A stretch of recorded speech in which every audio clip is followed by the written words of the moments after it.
killed, 6 injured in accident on North-South Expressway.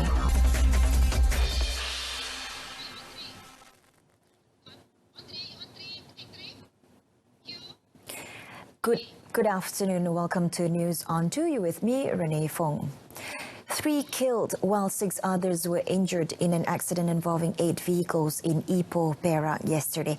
The accident took place at kilometre 246.1 in the southbound of the North-South Expressway at Kuala Kangsar. The deceased have been identified as K. Mahendran, 55, and 2 of his passengers, K. Aruna, 56, and S. Tavamalar, 52. Kuala Kangsar OCPD ACP Razali Ibrahim said the accident involved a trailer, 5 cars, and 2 motorcycles. The 10:20 p.m. accident occurred when the trailer driver, who was driving on the right lane of the expressway, lost control of the vehicle when the front tire of the trailer burst. At the same time, Mahendran's vehicle failed to avoid the lorry, crashed into it before spinning and stopping on the left lane. Then another car, which were on the same lane, also failed to stop his car and hit the lorry and swerved left, where another vehicle crashed into it from the back. 2 vehicles and 2 cars were also involved in the accident. Some of the passengers sustained serious injuries, while some only had minor injuries, and they were sent to the hospital to receive treatment. The accident also caused a 7-kilometre-long crawl along the highway, which lasted for several hours.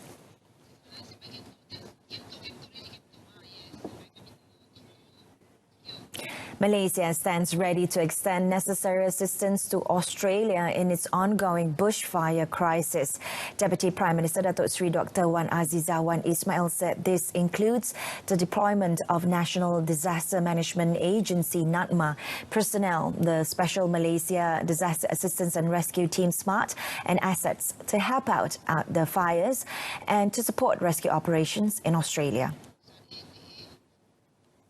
Datuk Seri Dr. Wan Azizah, in her official Facebook account, said that she's deeply saddened to learn about the massive bushfires that have caused the loss of lives and extensive damage in Australia.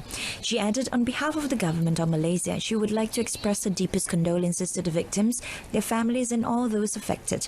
However, a second day of light rain brought relief for firefighters battling bushfires that have killed 24 people across southeastern Australia. But hot, windy conditions are expected to return later in the week. Fire officials said that while the rain had brought relief to firefighters and communities ravaged by fires, it posed challenges for back-burning efforts to reduce fuel for future fires and bring existing fires under control. Almost 2,000 homes were destroyed in the bushfires that have ravaged 3 Australian states, burning about 5 million hectares of land. Meanwhile, Foreign Affairs Minister Datuk Saifuddin Abdullah, through a post on his Twitter, also extended sadness over the crisis which befell on the people of Batemans Bay of New South Wales. Thus, he noted that Malaysia would extend the needed assistance to Australia. Australia has been battling wildfires across large swaths of its east coast for weeks, with its blazes scorching more than 5.25 million hectares of land and destroying almost 1,500 houses in one state alone. Thousands of people in Australia are being urged to flee their homes as bushfires ravage huge swaths of the country.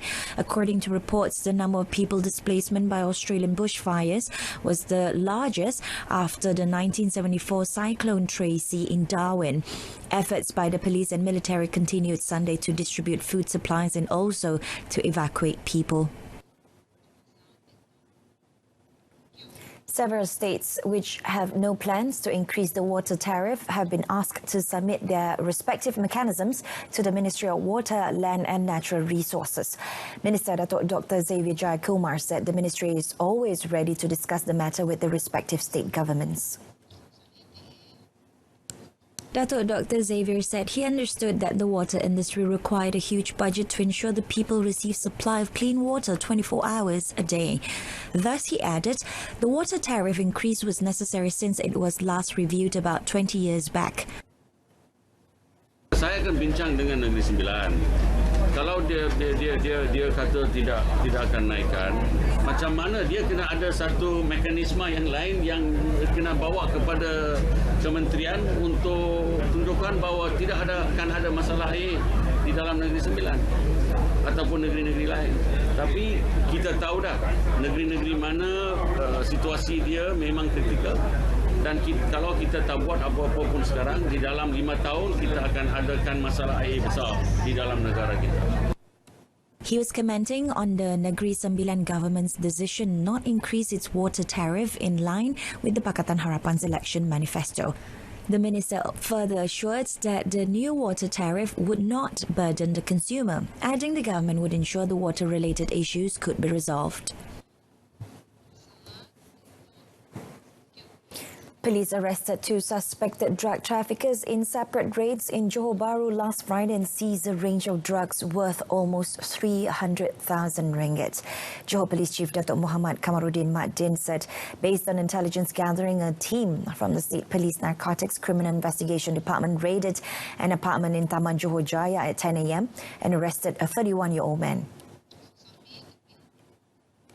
Briefing reporters yesterday, he said police seized 5,570 ecstasy pills, 286.8 grams of ecstasy powder, 1.346 kilograms of ketamine, 600 Aramin 5 pills and 200 ganja cigarettes, all worth 265,360 ringgit. Police also seized a BMW 525 iSport E60 car, jewellery, 2,000 ringgit cash and $200 in Singaporean currency. In the second arrest, Datuk Muhammad Kamaruddin said police raided another apartment in Taman Pelangi at 9 p.m. on the same day and nabbed a 35-year-old man. There, the raiding team found a range of drugs worth 22,600 ringgit, including Aramin 5 and ecstasy pills, cocaine, ecstasy powder and ganja. They also seized a Honda Accord car, watches and 3,000 ringgit in cash. Dr. Muhammad Kamaruddin said the drugs are believed to be for the local market, adding that the suspects are being investigated under Section 39B of the Dangerous Drugs Act 1952. Police also seized 14,450 cartons of contraband cigarettes and arrested 6 individuals in a special operation conducted in Bukit Raja, Klang and Shah Alam, Selangor yesterday. Bukit Aman Internal Security and Public Order Department Director Datuk Sri Astriel Sani Abdullah Sani said the 6 suspects comprise 5 local men and a Vietnamese woman aged 26 to 47.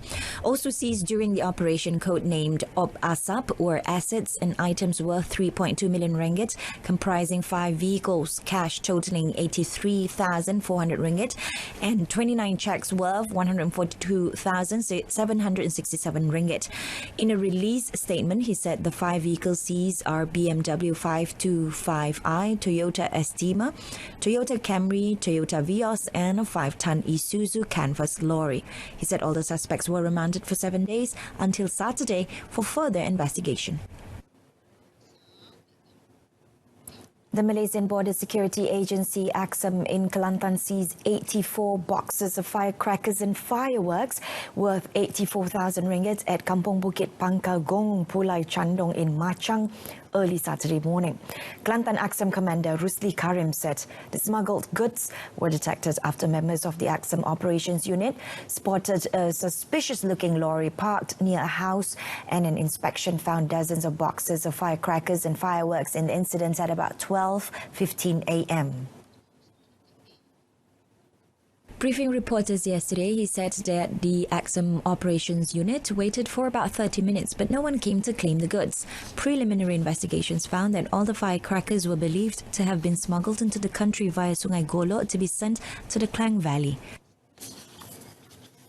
Thailand dipunggah masuk ke dalam sungai, ke dalam perahu melalui sungai, dan di tebing sebelah Malaysia telah menunggu kenderaan yang terlibat yang digunakan, dipunggah masuk ke dalam kenderaan dan dibawa ke tempat transit lah, kita panggil tempat transit, sebelum dipindahkan kepada kenderaan lain yang akan digunakan untuk menghantar ke Lembah Kelang. Rusli added the 2-ton lorry with the firecrackers was taken to the Axum office and handed over to the Customs Department for investigation under Section 135 of the Customs Act 1967. The overall value of the seizure, including the lorry, came up to 114,000 ringgit.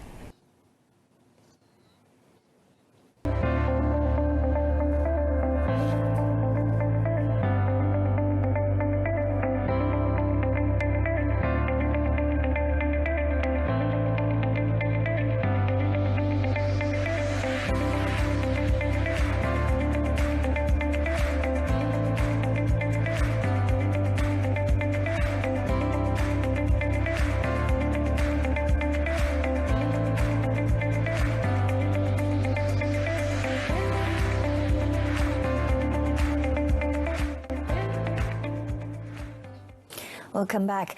Parti Warisan Saba Warisan candidate for the Kimanis Parliament by-election, Datuk Karim Bujang, went on his first walkabout around Membakut town yesterday. Met by reporters, he said that he wanted to have the feel on the ground as the constituents in Membakut are voters in the Kimanis Parliament constituencies. Datuk Karim, who is also Warisan Kimanis Division Chief, said the feedback given by hawkers in the area was on the insufficient business facilities in the town. He added that his meeting with the business community in Membakut was to pass the message to them to give support to the ruling party and not to be lulled by the promises of the opposition. Pilihan raya kecil ini akan menentukan masa depan Parlimen Kimanis. Kan kalau kita ikut parti pemerintah, kemungkinan kita bukan saja janji tapi kita boleh laksanakan.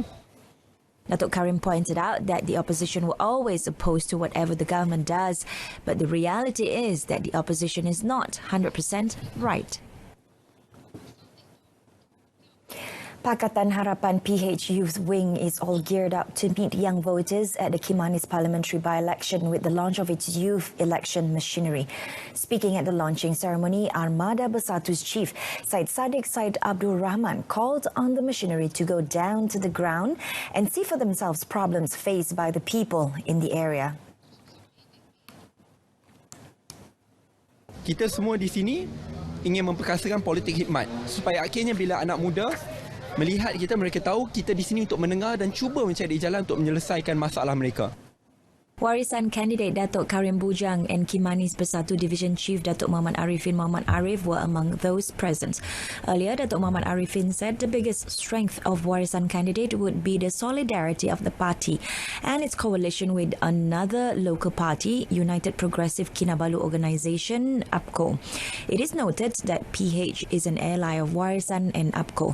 Almost 6,000 young voters in the constituencies are eligible to vote in the by-election on 18th January. Saba Chief Minister Datuk Sri Muhammad Shafi Abdul says the Pan-Borneo Highway project will resume as a new formula is currently being structured to reduce its cost. He was responding to former Prime Minister Datuk Sri Najib Razak, who said that the recent cancellation of the infrastructure project's delivery partner, PDP, had caused it to be abandoned. Elaborating further on the matter, Datuk Sri Muhammad Shafi said that the billion ringgit mega project will continue, but using new formulas and approaches which will cut expenditure. Datuk Sri Muhammad Shafi, who is also State Finance Minister, added that the project will have a body chaired by the State Secretary and consist of representatives from the Finance Ministry and Works Ministry at both the state and federal levels. He said that the decision to cancel the PDP was also based on concerns that the consultancy firm was run by a political party member. Meanwhile, State Infrastructure Development Minister Datuk Peter Anthony said that after the federal cabinet cancelled the PDP, the government had saved more than 1 billion ringgit.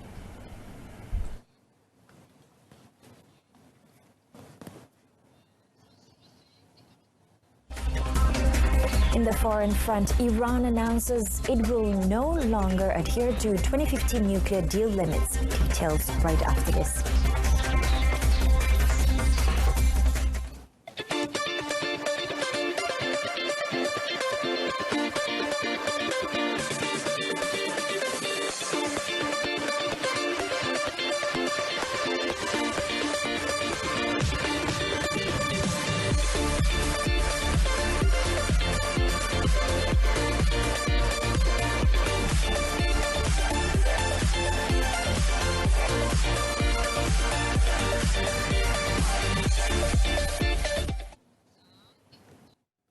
We begin with local sports. The much-anticipated comeback of two-time world junior champion Goh Jin Wei in the 2020 Malaysia Masters Badminton Tournament is not happening.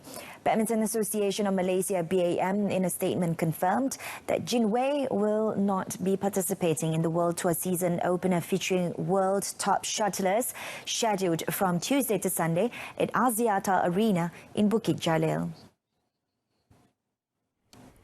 The statement also said the coaching team believes that the 19-year-old shuttler needs more time to regain full match fitness before making her return. Prior to this, the Pulau Pinang born got the approval from her doctor to make her return to the court to keep her Olympics dreams alive after undergoing a surgery due to a stomach ailment in which part of her colon has removed in October last year. Jin Wei, the 2018 Youth Olympics gold medalist, had a notable performance at the 2019 Malaysia Masters, eliminating Japanese Akane Yamaguchi and He Bingjiao of China to reach the semi-finals, but fell short against eventual champion Ratchanok Intanon of Thailand in the last four stage. Jin Wei, who was ranked among world's top 30 most of the 2019 season, is now ranked 53, while in the road to Tokyo Olympics qualification she is ranked 181, where only 34 shuttlers will make it to Tokyo, Japan. And that concludes this edition of Updates at noon. In our top story, 3 killed and 6 injured in accident on North-South Expressway.